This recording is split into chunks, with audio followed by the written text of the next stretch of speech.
Hey, welcome back to Noob School. This is where we're interviewing great salespeople and we're finding out how they got started and what we can learn from them in our careers. And today I've got a good friend going back a long ways, Mr. Todd Hardaway. Todd, thank you so much for being with us today. Absolutely. Good to be here. Absolutely. I like that word. That's a good one. So we'll start with the normal opening question. Tell us about how you got into sales to begin with. Okay. So I got started pretty early. Yeah. My freshman year, I went to USC and enjoyed the freedom there. Didn't want to come home. Yeah. Back then in Greenville, there wasn't a whole lot going on for a college student. So was trying to find a way where I could stay down there. And my parents said, it's fine if you stay, but you got to pay for it. Yeah. So I actually went through the want ads and responded to an ad for vector marketing. Okay. Now, do you know what that is? I don't. It sounds familiar, but I don't know what it is. So they didn't tell me. I went in for they kind of gave me a presentation and it turned out being Cutco Knives. Okay. Cutco. Are you familiar with Cutco? I am. We bought Cutcos before, yeah. So they had Zig Ziglar do their presentation. So they had this amazing sales presentation. But I mean, on video. Well, it was, they had hired him to custom do their presentation and they had like a manager that went through it. So he created the presentation and then taught the managers how to do it. Exactly. Okay. Boy, I bet that was good. It was great. And, I was able, I've got a big family, as you know. Yeah. And so started out with them and they all felt guilty and bought it from me. So I started out with a bang. And but then it was all referral basis. So then I was able to get referrals and came back to Greenville, did some, but I called on a doctor's wife in Columbia and she gave me the handbook for all the physicians in Columbia. So that kept me busy the rest of the summer. Nice. So what year was that in school? That was my freshman year, after my freshman year. And you didn't want to come back that summer? Right. Okay. I just enjoyed my freedom. So you want to go down to the elbow room or those That's places? Right, jungle gyms. Group therapy. Right. And the funny thing is one of the referrals was Terry Wall, who owned Lexus and Toyota Greenville. Okay. And I had his wife on the biggest set. Yeah, it was called the Homemaker Plus 8. It was everything. Yeah. And she said, well, I really like it, but I just need to go get my husband to okay it. I didn't even know he was home. So I was like, that's not good. So he comes down the stairs. His eyes were about this big. And one of the strategies was, you push the biggest set, the most expensive one. Right. And if they don't go for it, the next set was about 30% less, but you always sold more of the next set. Right. So that was part of the pitch. Right. But they signed up for it. He bought it. And then he said, next summer, I want you to come sell cars for me at Toyota Lexus. Yeah. And so I already had a job for the next summer set up. Sweet. So you did that the next summer? I did. Okay. That's so cool. And just back up for a second. When you say you want to sell the highest end set of knives because you knew they were probably going to back up a little bit, we've actually talked about that some on other noob schools where we want to aim high. We want to aim higher than we think is normal or fair because we probably know it's going to inch back a little bit. Right. So, and we say it's the same thing in life. Like you want to aim a little higher than you think would be, normal or good and just push it a little bit because there's going to be some trouble along the way, right? Well, that's cool. So the next summer, how was that?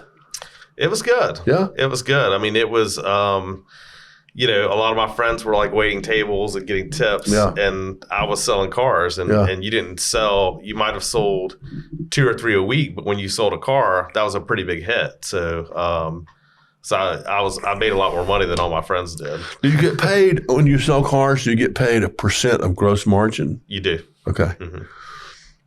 All right.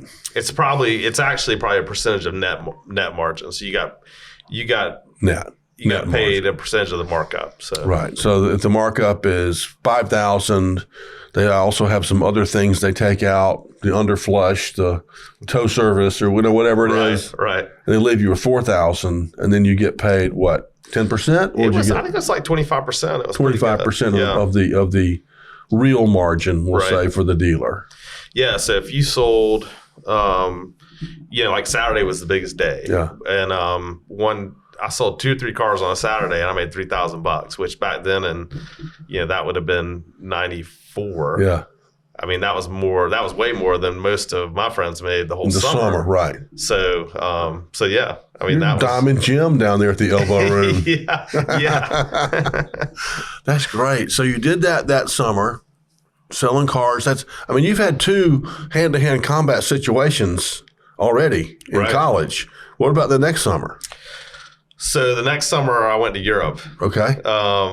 And that was just something I'd always wanted to do, and had some money to help go towards that trip through that. So I went to Europe the next summer, and then I graduated the next summer. So that was it. And what was your favorite country?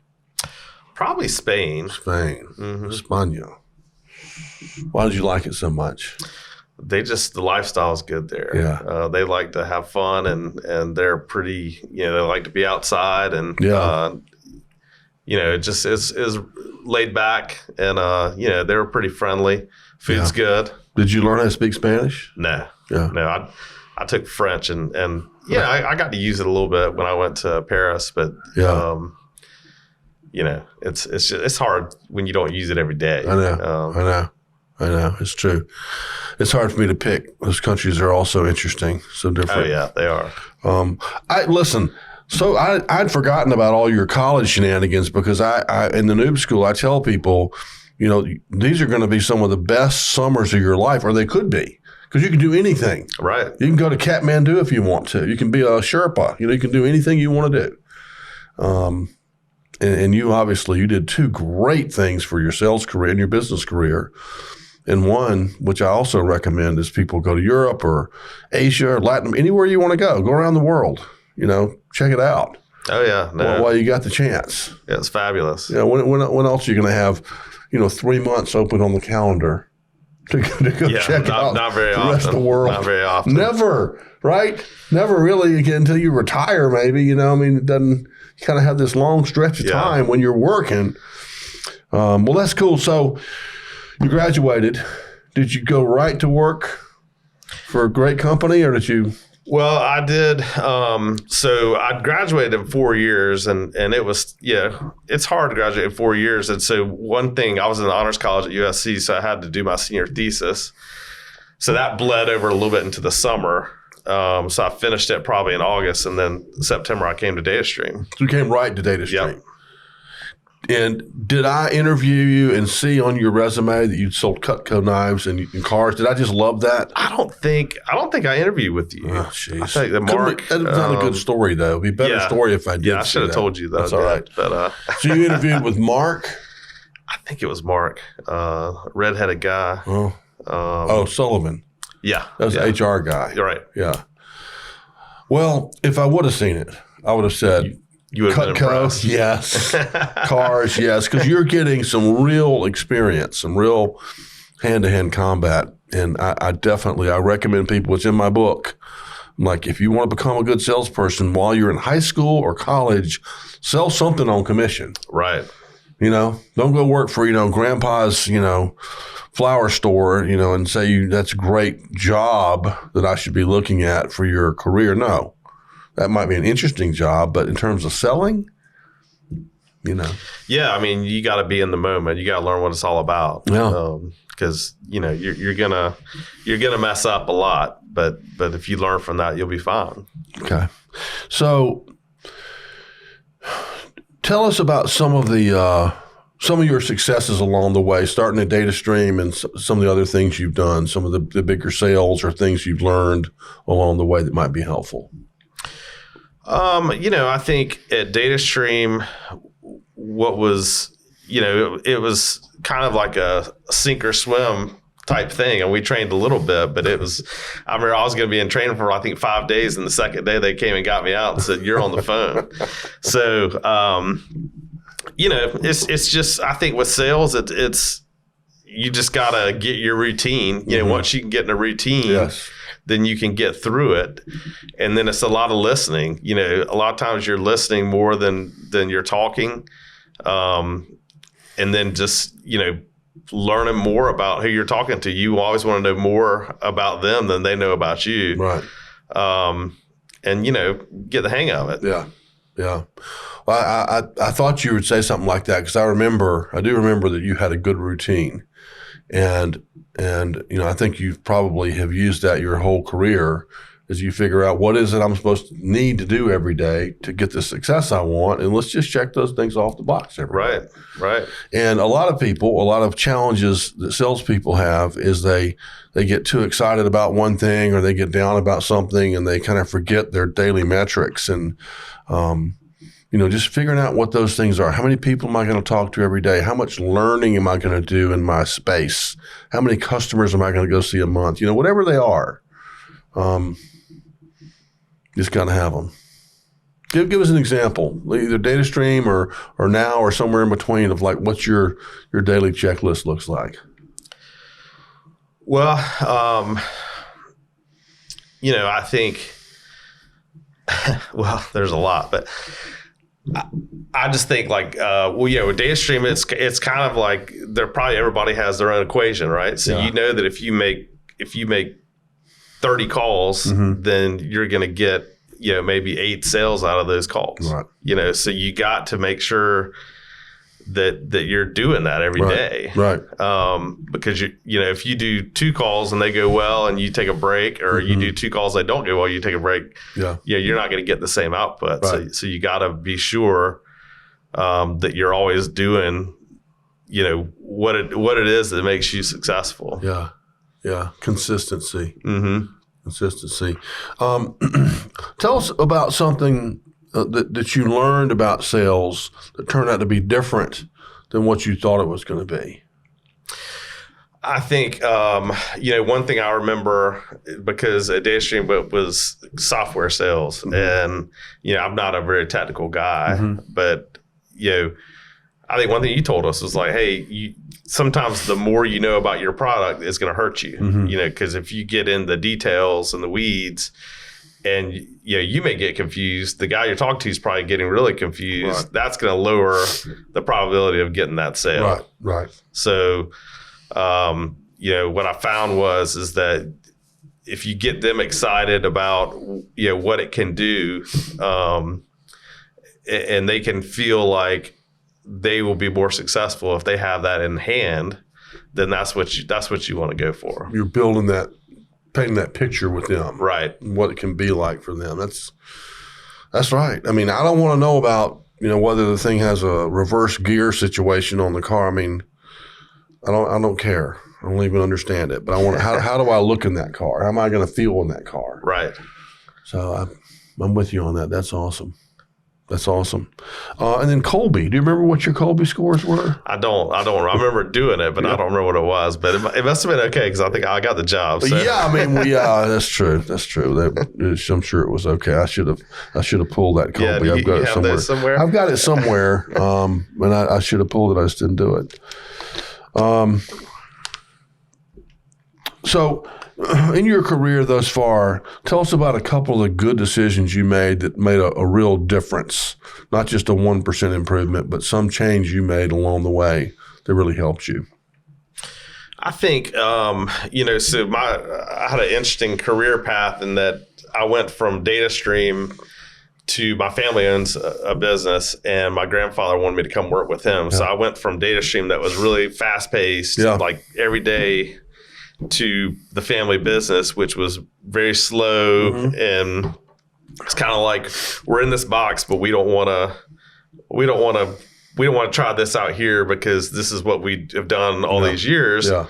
And so I lost a little bit of that when I went, and just like I think the average age of Datastream was like 23 or 24. And I was all of a sudden with people. I was probably 24. I was with people that were like 55, and so Datastream, we were doing office pools for the NCAA tournament. We were doing fantasy football, and there it was like you weren't even having those conversations. Yeah. So one thing that I did was I always tried to keep my knowledge base up by doing I wouldn't call it like outside education, more like, finding out where my peers were, whether it was conferences or things like that, and just building my network.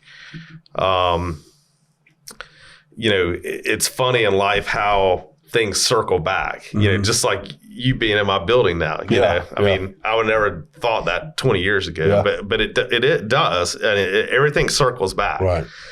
So if you can make those connections and you can keep the relationships, then, you're going to prosper in the future. Right. And there's a lot of people I've done deals with that I knew them 10 years before we ever did a deal together, but you build that network and you build the familiarity. So when you get in a position where, whether it's a sale or whether it's a real estate deal, whatever it is, you're already on second or third base, so it's not like having to start over each time. Yeah. So that's something that I did. And I think it was more because of the situation I was in, but it really benefited me more than I thought it would when I was doing it. Wonderful. So to make sure I understand what you're saying, you were at a great company. I know the company, you're a great company, but it was different, let's say different age group. Different pace. At different pace. And so you went out of your way to keep networking with people in your age group, I guess, around Greenville. Yeah, in the Southeast, really. Yeah, the whole Southeast. And then those people have, somehow ended up, some of them you're doing business with, including me. You're doing business with different places. And so, I mean, was there any specificity to that networking? Was there like one person a week or one show a year? Yeah, I mean, there was probably 3 conferences I did every year. And then I wouldn't say it was really intentional like weekly, but just getting out there and, keeping it going. Yeah. I've seen some good examples of it, Todd. I've never been real specific about it either, but of course I'm trying to help these noobs. Some people are just like, take somebody to lunch once a week. Right. That's not in your network. Just once a week, and that's 52 new people a year. That's just plus whatever else you might get into along the way. Yeah, it always comes back. Yeah. And for your guys that you're talking to, I think it's important for them to realize that sometimes when you're in school and you have like a major and you're like, okay, I'm going to be this is what I'm going to economics. I'm economics, and then you may get that job and say, I don't know about this. This isn't what I thought it was. Yeah. And so all of a sudden you're transitioning, which is fine. Everybody does it. And, but the relationships you make are the ones that you're going to keep relying on, the rest of your career. Right. So, keep the relationships. Don't burn bridges. I know we had some guys that like when they left in a blaze of glory, but it always comes back around. So, you can't do that. Yeah. I agree. What about something that you wish you'd have known when you started?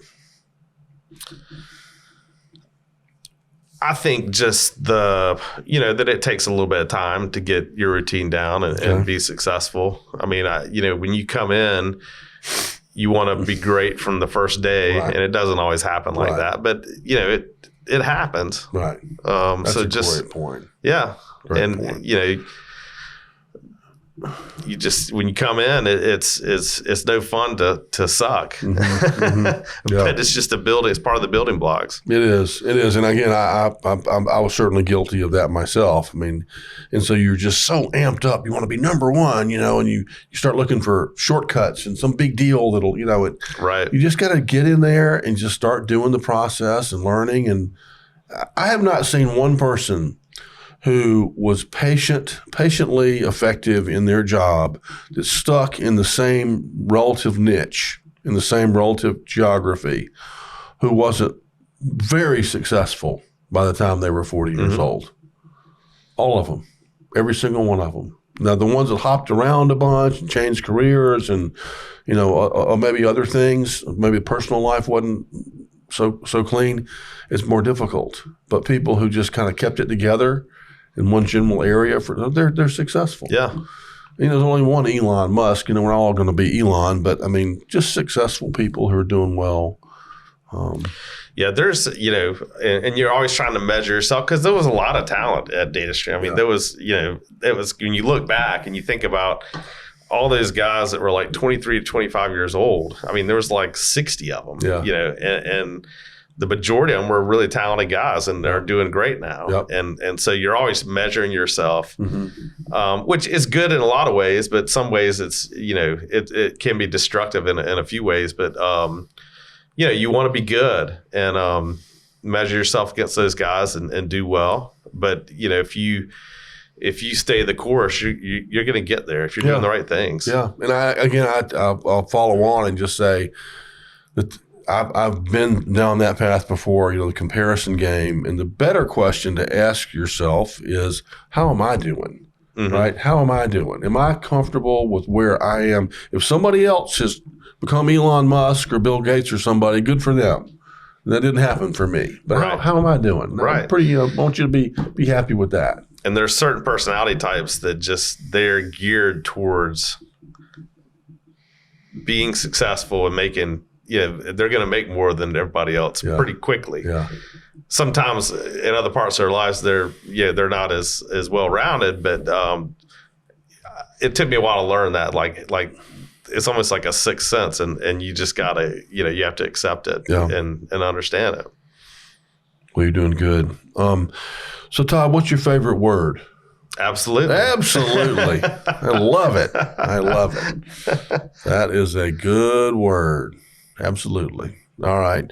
We'll promote yourself a little bit. Tell us about what you're doing now, and maybe you can help each other, some of these folks out here. Yeah. So, where I went, I know one of your questions was, did you ever think about getting into other things than sales? Yeah. And, so with my family's business, we own an insurance company and a real estate company. And so mainly when I went there, I got on the investment stream. So helping my grandfather with a stock portfolio for the insurance company, and then getting into managing the real estate company kind of day to day and doing the leasing, which is basically sales. Yeah.